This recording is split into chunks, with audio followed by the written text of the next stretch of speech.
my name is Emily Pont, and I am an intern at my local church in Apple Valley, California called God's House. This church opened in 2020 and has grown so much over the years. Since they have opened, they have moved to 3 different buildings, trying to have enough room for adults and children.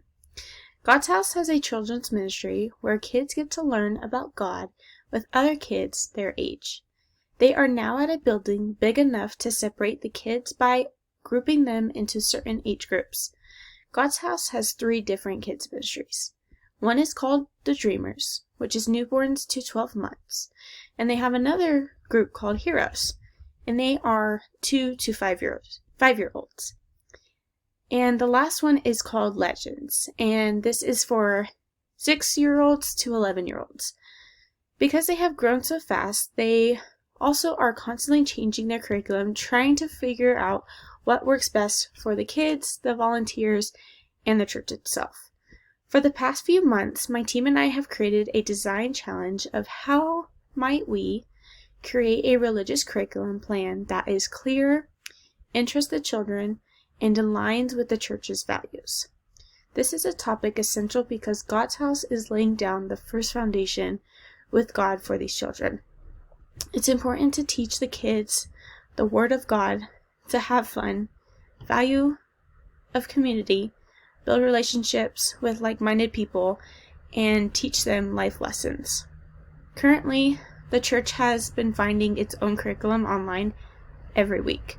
Because of this, the children are having a hard time with it due to the inconsistency of lessons.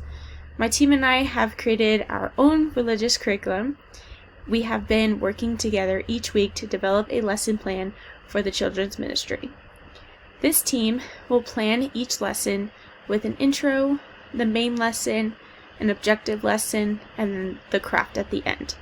Each part of the lesson will have a time limit so the volunteers have an idea of how long they should take on each activity.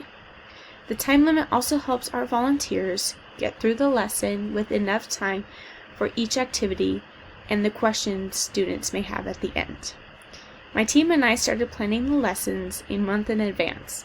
This has allowed us enough time to prepare for the lesson. Creating our own curriculum has saved the church money, and we are able to create the lesson plans we wanted based on the kids that are attending, as we all based on the church's values as well. With creating our own curriculum, the kids are now more involved, answering more questions. They started praying and enjoying church service. Thank you for listening to my pitch.